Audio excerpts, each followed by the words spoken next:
Ladies and gentlemen, boys and girls, today I have a game for you. I played this game a couple days ago, and I was thinking about how I wanted to share the kind of basically I worked out a little trick. I worked out this trick a little while ago, and I was thinking about how would be the best way to actually implement using it. And I haven't really had the opportunity to actually do it. And this is the first time I've actually had the opportunity to do it. So basically, I'm looking for we're looking for the worst possible mining camp I could ever build. I'm looking for an opportunity to basically have a slow start where I don't have to worry about my opponent coming in and just killing me outright. It gives me the time I need to get to my power units. And what are my power units? Well, you've heard me before complaining about them. I'm not complaining about them because I suck versus them. I'm complaining about them because they are incredibly powerful. This villager is also having I don't know what's going on there. I'm enjoying streaming. Okay, all right. We're just this elk didn't want to move either.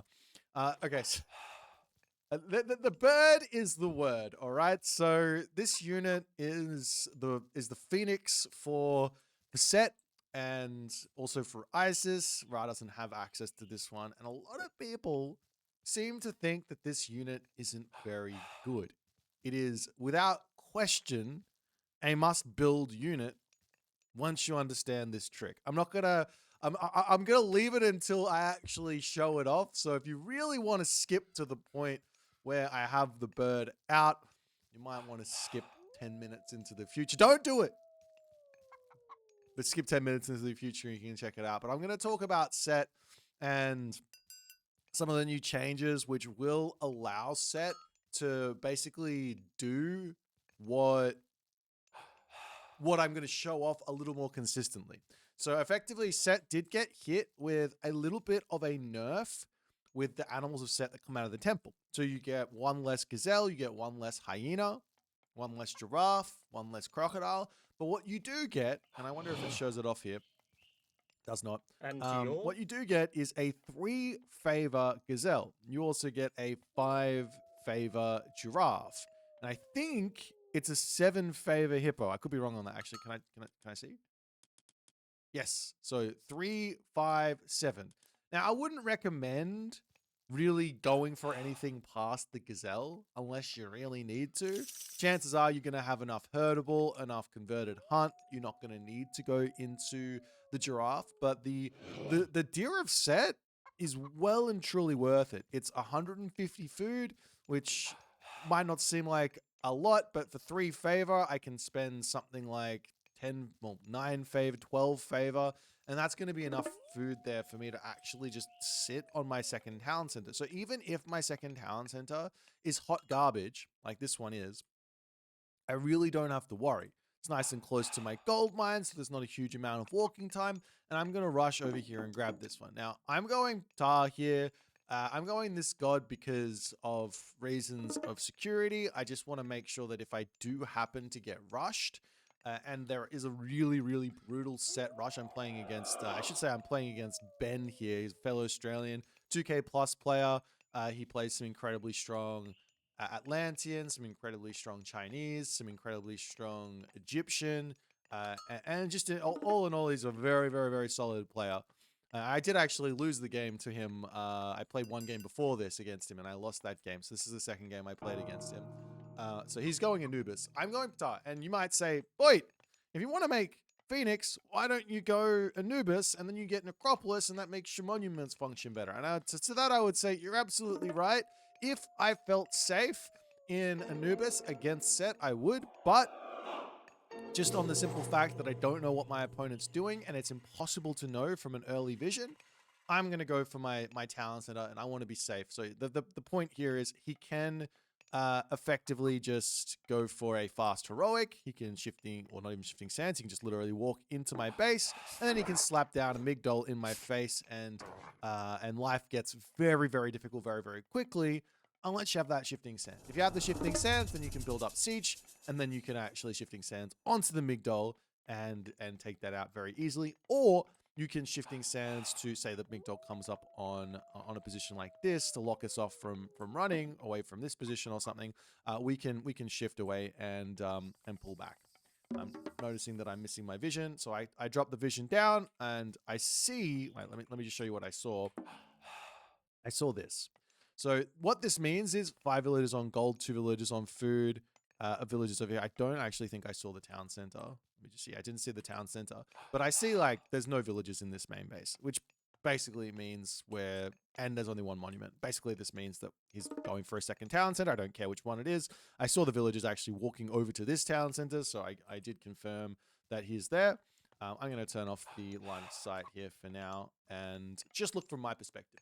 Okay, so at this point, you can see we've got all of our animals set that we've converted. I haven't actually built any of these guys, and as soon as I realize that I'm not playing against the rush, if I play against the rush, I have to go for a very different strategy.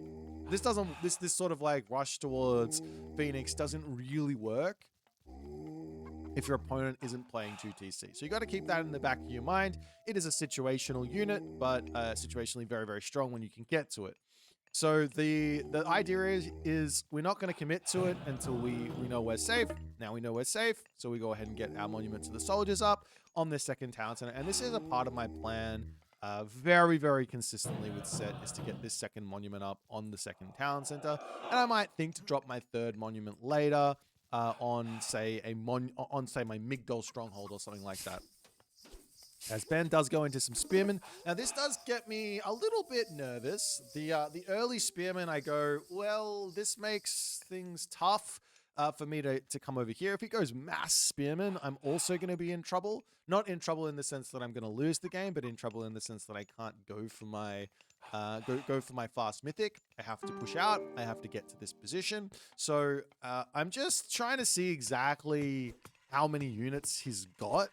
And get a feel for exactly what's going on. And generally, when players build lots of units, they show them off to you. Like, generally. So you can kind of get a little bit of a feeling as to what's going on. And I see he's only got 3 spearmen, 1 Anubite. There might have been 2 still up on this top side. I get the feeling that he's not spamming spearmen. That's my feeling. And I'm just trying to confirm that here with some obelisks around the map. And I do notice that, well, I don't see a whole lot here. So I go, fantastic. I think we're okay. I'm going to walk up. I'm going to wall this off. So worst case scenario, he comes over with his spearman and he knocks on my wall. And then my Migdol is up and we're safe. So I'm just trying to get my fast heroic off really, really safely here. And I do get my advance in. I'm actually, funnily enough, slower than Ben, even though he did build some spearmen. He built a barracks and all that other good stuff. I've actually got more resources, I think, than him at the moment total because of how I've been playing. And I got my monument up, so happy days. Now, I jump over onto the wood line because, again, I'm still just a little bit scared that it's going to be spearmen. I'm not committing fully to my idea. Right? So I'm going Sekhmet. I've got villagers on wood. This basically means I'm planning to go into Chariot Archer, and I'm also deleting my own villager because I'm bad at the game. This means I'm going into Chariot Archer in the Heroic Age, and also I'm going into Siege straight away. That's the plan here. Now, again, as soon as I see Sekhmet, I go, fantastic, he went for a Heroic Age. Now I can move up onto this side. So this is all decision-making processes here to get to this unit. You can't just rush to this unit. It's not going to work. So we get a whole bunch of wood. That's going to unlock us also the shaft mine. I don't have to build any units because I saw that he went to the Heroic Age. He could be going for a timing attack with Siege and all the other good stuff. But if he does, then that does give me... I get plenty of opportunities to actually defend that inside of this strategy, especially with Citadel in the main base. So we pull up to the top. We're going to drop our Migdol. I got my wall up. I can get onto my gold mine. I finish up on my hunt over here. I do have a couple of giraffes coming through, but I've also got these berries here, and there goes my monument to the priest. So I'm very, very ready here to go for my strategy. You can actually see that I pulled off all the villagers off of gold in my main base, put them onto chickens and onto cows. All the villagers over here get pulled off of wood, come up onto gold, and I've taken literally everything off of the resources here. And my opponent here is on my hunt, and I'm like, okay, fine. I did get my vision upgrade, so I'm seeing what's happening. And I'm seeing him build Camel Rider. I'm seeing him build Spearman. He's got a Scarab. And I'm like, well, he's not going for a fast mythic. He is going for something here. But do I need to build anything to stop this? I don't think the answer is yes.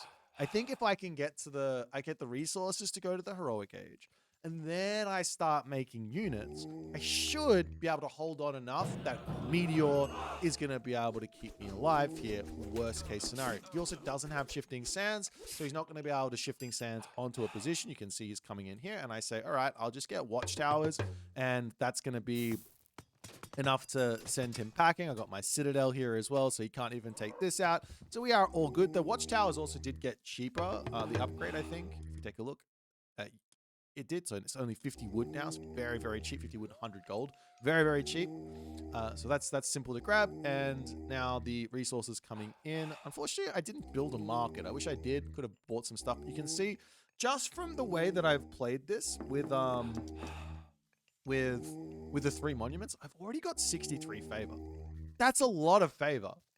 It's a lot of favor at the moment. So even though I'm moving my villages around and it's not efficient or whatever, I don't care about efficiency anymore. I'm thinking more about ideas, strategy, and trying to execute. And maybe there's a more perfect way to make this happen, but in terms of I'm just trying to play around what my opponent's doing, there isn't really. But anyways, he comes in. He's got a huge amount of units. He's got the 1 Scarab. And I'm like, oh, my units are out of position. If I lose this house wall and he comes into my main base, that's gonna be difficult. So I just go, well, I'll just Shifting Sands my priests over here, and we're good to go. He could charge up to the top side right now. I do have a way around here, but now we get up to our Thoth. Now we can come over onto our lumber camps. Now here's the big thing about this idea. The way that the Egyptian mirror normally goes is that everybody ignores myth units because they're bad. I'm not saying the myth units are bad because the players are bad. Everyone ignores myth units there. And therefore, the only unit you can make is the Camel Rider to kill off the enemy Migdol units. Camel Rider is very, very good versus Migdol units. Kills off the Chariot Archer, kills off Elephant, kills off Camel Rider. Of course, Set's got the Spearman. That is the counter to the Camel Rider, and you should be building Chariot Archers or Axemen to deal with those Spearmen. But anyways, if I build Phoenix, all of a sudden Camel Rider aren't going to be able to beat my Chariot Archers anymore because I got the Phoenix there to defend them. That's the basic premise. That's the basic plan. My Scarab going to come through here. I'm actually looking to get myself a Scarab explosion onto this. I should have deleted it there. Ben very smartly runs his Spearman. You can delete early and it's fine.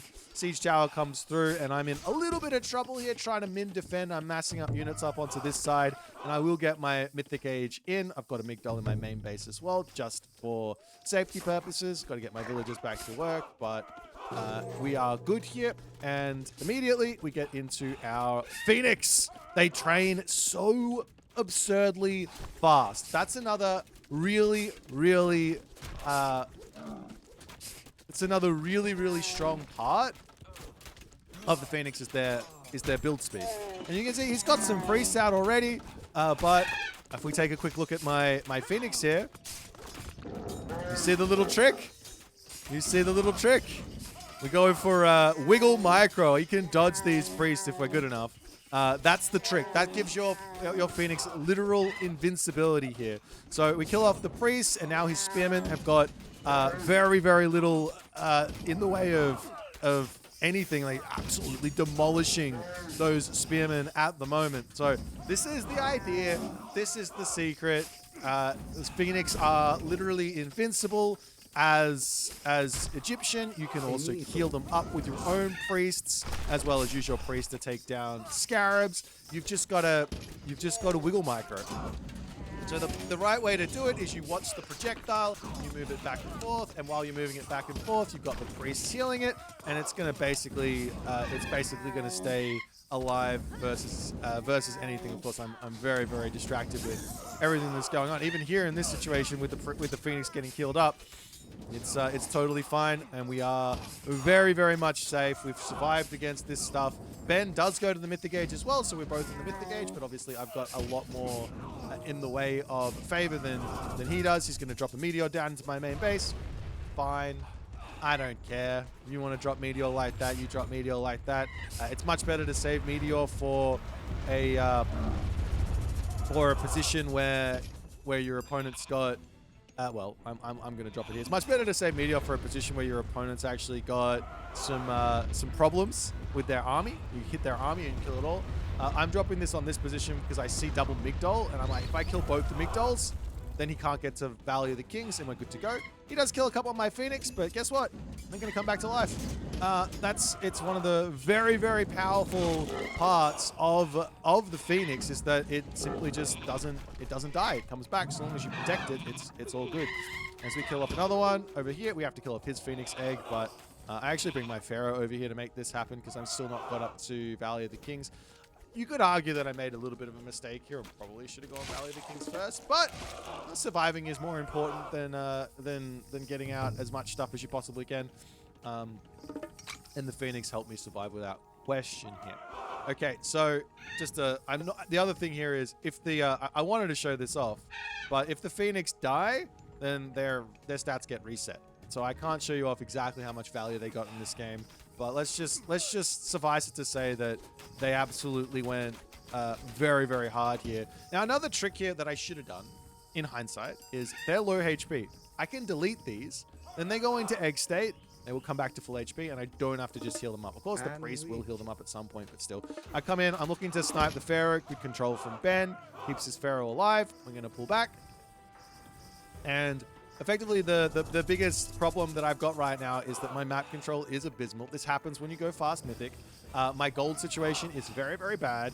I have to move from this position over to this position. Now, maybe, just maybe, I should have Shifting Sands here. You can see people using Shifting Sands for things like Prosperity, which nets you around 30 gold per villager. And the amount of walking time to get from this side of the map over to this side of the map would be more than 30 seconds. So it's 40 gold for effectively a better Prosperity. But I'm seeing my position. I'm going to just try and walk over to here. Now, to be honest, not the best of ideas. This is right in front of my opponent's base. I have to defend here. I don't particularly like this. I still don't have my bone bow, and I don't have my ballistics in just yet. I poke forward here.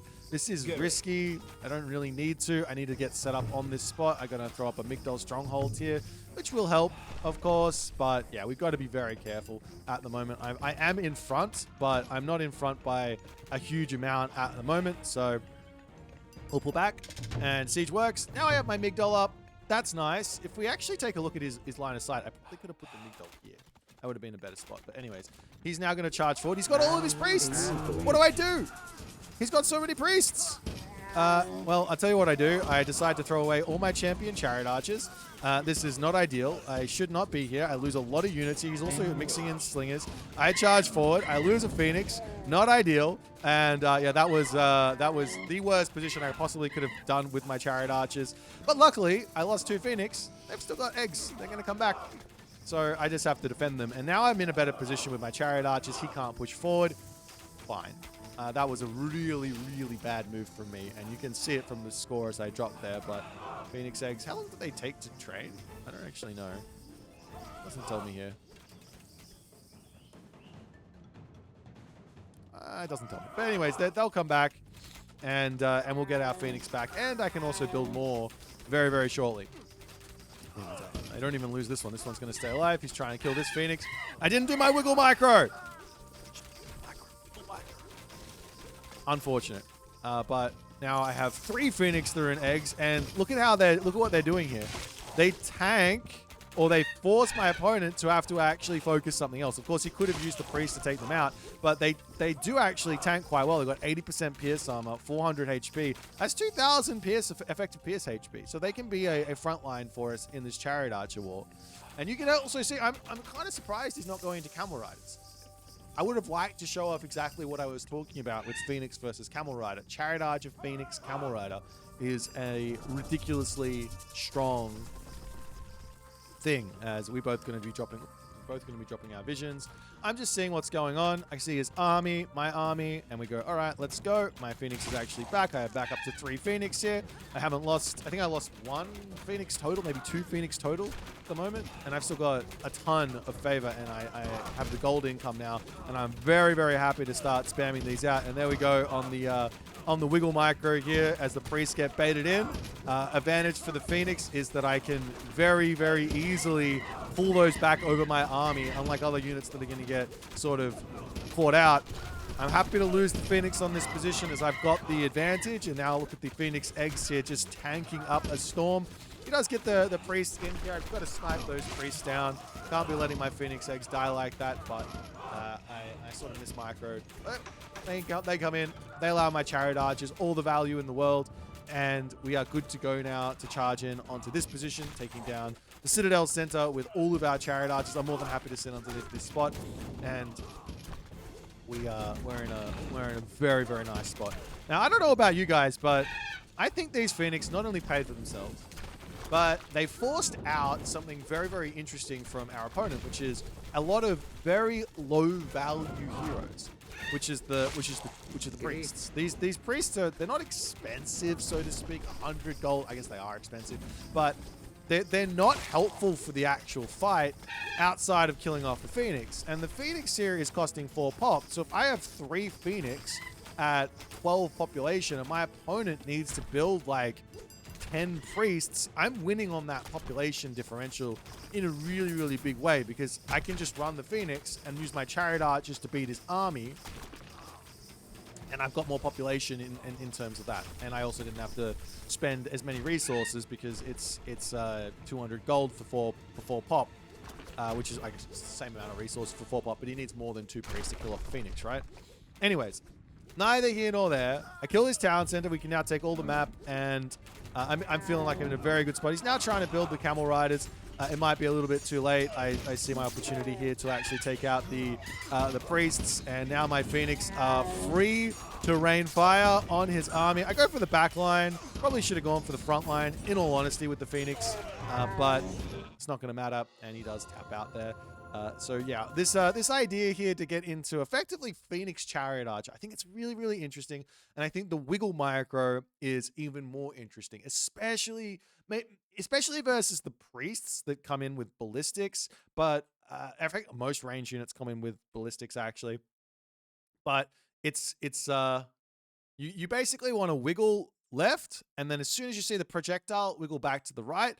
Now, if there's multiple units coming at you, or multiple priests attacking you at a different rate of fire, then you just wiggle back and forth, and some of the projectiles will miss, some of them will hit, and you basically half the amount of DPS that your opponent is doing. So it doubles the HP pool of your Phoenix, 500 HP up to 1,000. That's a rough number, of course, but you double the HP pool, and you can wiggle while you're running backwards. So that pulls you into Chariot Archers, which can snipe them. Now, if we talk about this versus, say, a Greek player, of course, they've only got 4 heroes. We can wiggle micro versus those and snipe their heroes with the Chariot Archers. Sounds really, really strong. We can play versus the Norse players with their Godi. Godi are they're not very good. Godi are not very. This is an amazing unit to build versus Norse. I feel sorry for Norse players, to be honest. They're not gonna. This 55% pierce armor. It's got 11 effective pierce HP. A very, very, very strong unit versus Norse. Against the Atlanteans, Atlanteans a little bit more tricky because they can make a hefty amount of Arcus heroes. And if there's like, and the Arcus hero is obviously very strong just in general. And if there's a large amount of hero Arcus, then they can start doing things like half units attacking, or like splitting their very advanced techniques. Not many people will do this, but they can split their Arcus up into, like, say they have 20. They could go 5, 5, 5, 5 and attack at different intervals. And yes, you'd be able to dodge some of the projectiles, but still not the best idea versus the Atlanteans, I think. Especially not a Mythic Age myth unit where they've already got all the favor. If I wanted to say there's a myth unit to build against Atlanteans, I normally say it's the Classical Age myth units versus the Atlanteans, or potentially a Heroic Age myth unit if it's early enough and you've taken out oracles and things like that, or your opponent's spamming favor on something else. But then there's who's next? The Chinese. I think this is fine versus China, though the Sage shuts it down a little bit. Versus Japan, really, really good. Bushy, strong unit, easy to snipe with the Chariot Archers, and you can wiggle micro versus that Bushy. Bushy, unlike the Arcus, not as good in the army, a little bit more expensive, etc. And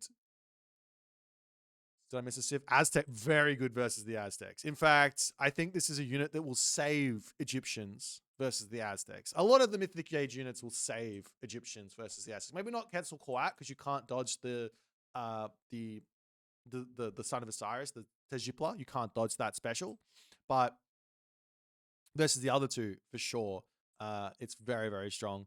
The Mummy is maybe a better idea versus Quetzalcoatl. But anyways, that's my current thing that I've discovered and I wanted to show off. You can do this type of thing with like the Wiggle Micro with other myth units, but fact of the matter is with the Phoenix and with flying myth units in particular, they only have to worry about ranged units and they can move without any sort of interruption from units around them. So, for example, if I saw a Peltast attacking my Chariot Archers and I was like, oh, I'm going to Wiggle Micro the Peltast, the Chariot Archer that's getting attacked to dodge the Peltast fire, there's all these other Peltasts blocking them. But if I do it with the Phoenix don't block the other Phoenix. They just, it doesn't matter. I dodge and it's fine and it works, right? So yeah, that's the thought process. I think these are great. Let me know what you guys think. I'm trying to show off how to use these myth units more because I've been pretty. I want to see people building them. I think they're strong, and I know that it's difficult to get full value out of these things. So you do have to get deep into it and use the strengths. But there you go. That's the strengths. If you guys enjoyed, make sure you hit the follow. Make sure you hit the like. Make sure you look at the crowdfunding. And we've already hit over $2,500. So we're over 50% of our way to 4K to 8 players. Also spread the word on Gamathlon and all the other good stuff. And I will see you guys in the next one.